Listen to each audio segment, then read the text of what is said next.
Эшеңне яратып эшләсәң, хезмәтең бүләк булыр. Лев Толстой сүзләре чыгарылышының асылын билгели. Бүген без зур хезмәтләре лаеклы бәйләнгән балалар һәм аларның остазлары турында сүз алып барырбыз. Бу белем дөньясы. Бүгенге программада геройлар өчен бүләк WorldSkills катнашучыларын һәм аларның остазларын ничек хөрмәтләделәр?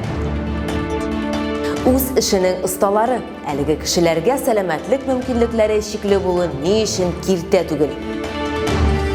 Дөрес туклану сәламәтлек нигезе, мәктәп укучылары дөрес яшәү рәвешен пропагандалауга күпме чара үткәргән. WorldSkills инде узып та китте, бүләкләр һаман үз ияләрен таба тора. Дөнья чемпионаты геройларын, Татарстан делегациясе вәкилләрен Казан Кремлендә хөрмәтләделәр. Казанда узган чемпионатта Россия җыелмасы 63 ил арасында гомум команда зачетында 2нче урын алды. Команда 14 алтын, 4 көмеш һәм 4 бронза медаль, шулай ук һөнәри осталык өчен 25 медальон яулады. Уртак җиңүгә Татарстан конкурсантлары да зур өлеш кертте. Аларның ролен Мәгариф министры һәм Татарстан президенты билгеләп үттеләр. Алар яшь белгечләргә нинди сүзләр һәм теләкләр җиткергәнен Камилә Насибуллина белеште. WorldSkills тирәсендәге шау-шу һаман да тынмый, эмоциялар сүрелми. Ә лаеклы бүләкләр ияләренә хәзер генә барып җитте. Татарстан Республикасы Мәгариф һәм фән министры Рафис Борһанов узган дөнья чемпионаты җиңүчеләре, призерлары һәм экспертлары белән очрашты. Рафис Борһанов катнашучыларны уңышлы чыгышлары белән котлады. Мне очень приятно в преддверии встречи с президентом наградить вас. Президент белән очрашу алдыннан сезгә WorldSkills хәрәкәтенең координаторы булган Татарстан Республикасы Мәгариф һәм фән министрлыгының мактау грамоталары һәм бүләкләрен тапшыруыма шатмын. Рафис Борһанов WorldSkills'та катнашучылар Татарстанның һөнәри осталык буенча чемпионатта лаеклы тәкъдим итүләрен билгеләп үтте һәм аларга министрлык исеменнән рәхмәт хатлары тапшырды. Казан технология көллияте лаборанты Никита Барышев сәнгать дизайны компетенциясе буенча 1нче урын яулады. Бу җиңү аңа яңа максатлар куярга этәргеч булды. Бүләкләрдән соң тәэсирләр искиткеч. Future Skills компетенциясендә дә 1нче урынны яулауыма бик шатмын. Киләчәккә максатым дөнья чемпионатында урын яулау. Тантаналы чарада барлыгы 26 кеше бүләкләнделәр. Алар арасында 1нче, 2нче, 3нче урыннар яулаган һөнәр осталары, профессионализм өчен медальоннар яулаган катнашучылар һәм медальләргә ия булучыларны әзерләгән педагоглар.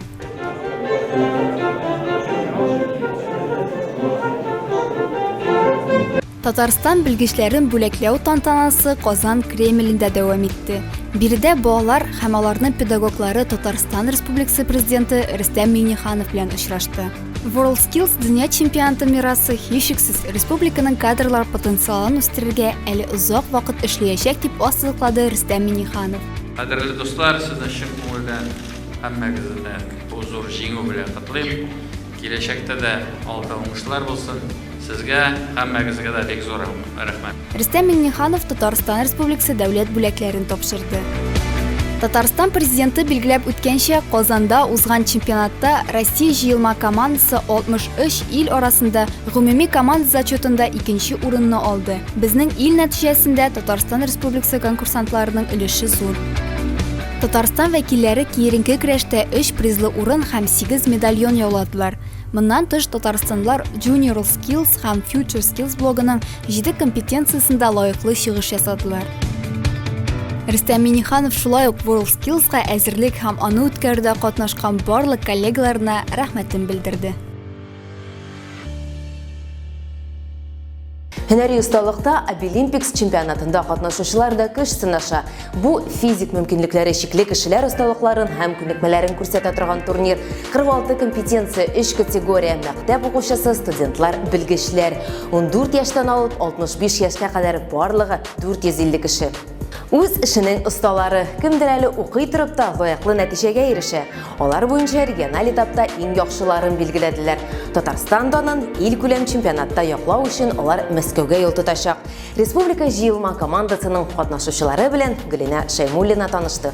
Для того, чтобы мастика хорошо лепилась и так далее, нужно ее хорошенько изначально размять, чтобы она была пластичная и поддавалась лепке. 16 яшьлек Анастасия Гафоновага мастика турында бар да билгеле. Кыз тортларны бизәү белән 1 ел элек кенә мавыгып китсә дә, әвәләп ясаган роза чәчкәләре, аюлары белән горурлана ала. Алар миндә аеруча яхшы килеп чыга ди ул. Хыялы танылган Россия кондитеры Ринат Агзамов белән очрашу икән. Бәлки ул Мәскәүгә Обилимпис һөнәри осталык чемпионатына барга чынга ашар ди кыз. Анастасияның Татарстан данын яклаячагы бәйгенең республика этабына нәтиҗә ясаганда билгеле булды. Чемпионатның республика этабында 450 кеше 46 компетенция буенча көч сынашкан. Ярышлар яшь буенча 3 категорияга бүленеп 23 мәйданда үтте. Аларда 1 юлы фотографлар, чәчтарашлар, слесарьлар үзләренең осталыкларын күрсәткән. Эшләмәгәннәр үзләренә эш табачак, эшләгәннәре бәлки эш бирүчеләрдән яңа тәкъдим алачак, социаль яктан шикләнү булмасын дип максат куябыз. Анастасияның сәләтен күреп алсалар да эш тәкъдим итүчеләр булмаган.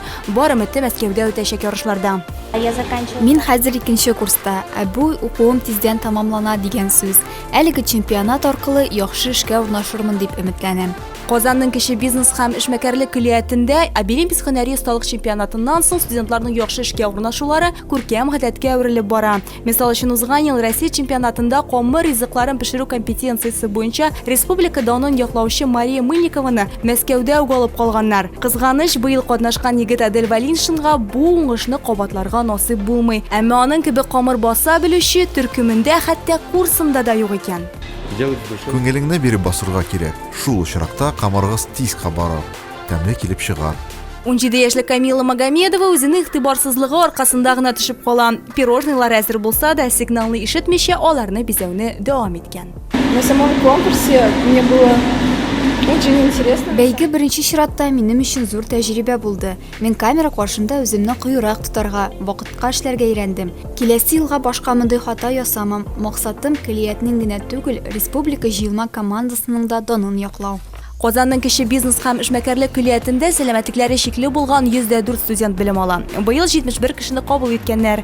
Конкурс зур булгач, өстәмә 11 кеше алырга туры килгән. На нашей базе проводилось. Обилимпикс һөнәри осталык чемпионатының республика этабында безнең көллияттән 5 компетенция буенча катнаштылар. Шуның 4-сендә җиңеп чыктык. Бу укучылар һәм аларның осталары тырышлыгы. Бүгенге көндә чемпионатның Россия этабында әзерлек алып барыла. Мондый ярышлар студентларга үз һөнәренә карата ышаныч тудыра, аларга эш табарга ярдәм итә. Шулай ук уку йортының да рейтингы арта. Балаларына шөгыль бирергә хыялланган ата-аналар безнең хакта ишетеп үзләре мөрәҗәгать итә. Это моя фотография. Она была сделана в этом году на региональном чемпионате в июле.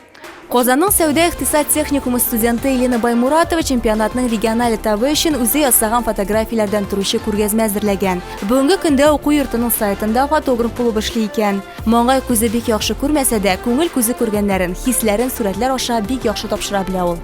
В этом году я заняла 2 место в региональном чемпионате. Быел мин 2нче урынга гына лаек булдым. Кәефем бер дә төшмәде. Укытучыларым, остазларыма рәхмәтем чиксез.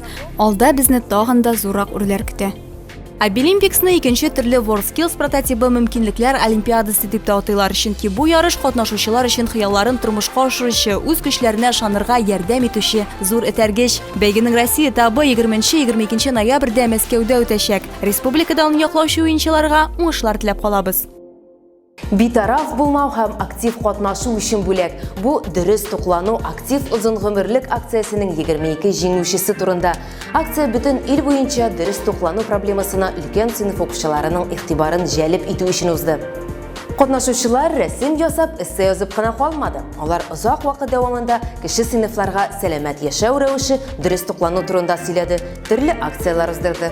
Татарстанның берничә укучысы федераль этап җиңүчеләре булды. Аларга бүләк итеп халыкара балалар лагерына юллама булды. Укучылар үз буынының сәламәтлеге өчен ничек көрәшә? Нияз Рахман репортажында. Сәламәттән дә сәламәт акыл дип әйтәләр. Бу юкка түгел, нәкъ менә баланың кечкенәдән ничек туклануы аның киләчәк тормышының нигезе булып тора. Башкаланың 135-нче мәктәбендә дә ашату мәсьәләсенә зур игътибар бирелә. Моны укучылар һәм укытучылар да яхшы аңлый. Балалар кызыксыналы, әтәниләр сорыйлар. 21 октябрьдә безнең дегустация үтәчәк. Департаменттан безгә ашау китерә. Без аларны җылытабыз, балаларга ашатабыз. Безнең ланчбокс Шул уңайдан дөрес туклану буенча дәресләр уза һәм хәтта алар быел сәламәт туклану озын актив гомер дип аталган Россия күләм бәйгедә дә катнаша. Җиңүчеләр арасында 11-нче сыйныф укучысы Энҗи Ахмадуллина да бар. Мин мәктәп укучылары арасындагы иң актуаль мәсьәләләрнең берсе фастфуд ризыклары белән туклануны күтәрдем ди кыз. Нәтиҗәләр шаккаттыра. Интересно мне стало, потому что я стала замечать, что в школе многие ученики просто выбрасывают еду. Мине бу тема бик кызыксындырды, чөнки мәктәптә бик күп балалар ризыкларын ашамый, хәтта кабып карамаучылар да бар. Нәрсә ашыйсың алар дигән сорау туды. Мин сораштырулар үткәрдем. Нәтиҗәдә мәктәп балаларының яртысы фастфуд ашый икән. Нибары 2% укучы бу ризыкларның зарары турында белә. И только 2% знают о вреде такой пищи. Мәктәп балаларының мондый ризыклар куллануы бүген чыннан да актуаль проблемаларның берсе. Аны Татарстан күләмендә күтәреп чыкканнан соң мәктәпнең үзендә дә уйланучылар барлыкка килде ди кыз. Хәтта ничек тукланырга кирәк дип килеп сорыйлар икән. Он сам должен выбирать, какую пищу ему кушать, и если один выбрал... Кеше нинди ризык ашарга кирәк булганын үзе сайларга тиеш. Әгәр дә берсе дөрес туклану ягында икән, ул аны башкаларга да киңәш итә.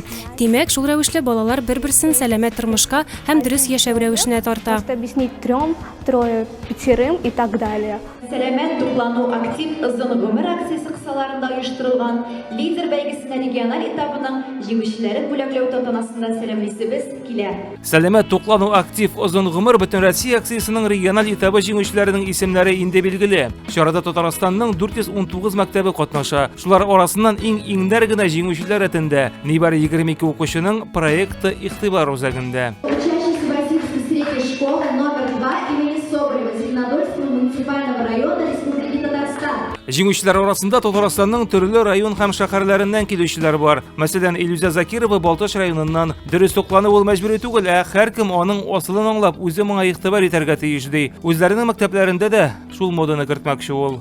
Һәрбер кеше инде дөрес тукланырга тиеш бу дөньяда яшәр өчен. Беренчедән балаларга дөрес туклану кирәк, сәламәтлекне саклар өчен һәм үзеңне карау. Берәүләр үзләреннән башлый, икенчеләр дәресләр үткәреп дөрес туклануга пропаганда ясый, өченчеләр башка төрле юлларны сайлый. Иң мөһиме монда аңлап эшләргә кирәк дип катнашучылар. Бу мәктәп кенә түгел, өйдә, гадәти тормышта да мөһим урын алып торырга тиеш. Без дәресләр үткәрдек һәм дөрес туклану режимын төзедек мәктәптә дә һәм муниципаль үредә. Зарарлы продуктлар аларны кулланмаска кирәк һәм беренче аш, и аннары обед һәм кичке аш. Я как бы начал пропагандировать здоровый... Мин мәктәптә сәламәт яшәү рәвешен пропагандалыйм. Бу эш бик уңышлы башланып китте. Мин дөрес туклануга дусларымны, туганнарымны җәлеп иттем. Хәтта нем дә кушылды. Башта каршы килсә дә, моның дөрес икәнен аңлады. Инде бүген Татарстанда дөрес туклану яклы булган сыйныфлар, мәктәпләр саны арта бара. Әлеге илкүләм проектның дабыруы елдан-ел зурая. Катнашучыларның саны шуның ачык мисалы ди оештыручылар. Проектларга бик мөһим бәя бирәбез. Без инде әйтәбез, безнең балалар хәзер, балалар мәктәптә укыган балалар бу проектларда катнашалар. Шуның белән без алар арасында актив балаларны табабыз. Актив балалар үзләренең яшүсмерләргә, үзләренең яшьтәшләренә семинар үткәрәләр. Ул балаларның үзләренең сүзлеге бар, үзләренең үзенчәлеге бар. Шуның белән бергәләшеп без барлык районнарда да булып, барлык районнарда да үзебезнең семинарларны үткәрдек. Я хочу, чтобы вы сами были здоровы, я хочу вам этого пожелать, чтобы ваши семьи были здоровы. Мин сезнең барыгызга да, гаиләләрегезгә дә сәламәтлек телим. Бу бик зур проект. Сез аны мәктәптә генә түгел, ә гаиләгездә дә тормышка ашырырга тиеш. Проект пронесли не просто в школу, не просто по школьникам, а и в своем доме. Проектлары иң яхшы дип табылган Ольга Никольских, Вероника Фёлкина, Эльза Шибалова һәм Синжана Исаева Кара диңгез буенда Артек лагерында ял итәчәк. Ә инде дөрес тормыш башларга, дөрес тукланырга һәм спорт белән шөгыльләнергә бер кайчанда соң түгел. Чөнки сәламәт сагында нәкъ менә шушы юнәлешләр тора. Бүгенге белем дөньясын ничек күрәсез, безнең белән социаль челтәрләрдә ортаклашыгыз. Эмиль Золя бүләк эшчәнлекнең үзендә дия торган иде. Һәм бу дөрес тә, чөнки осталык, күнекмәләр һәр вакыт безнең белән. Эшләрегез шуның өчен бүләк булсын. Киләсе очрашуларга кадәр.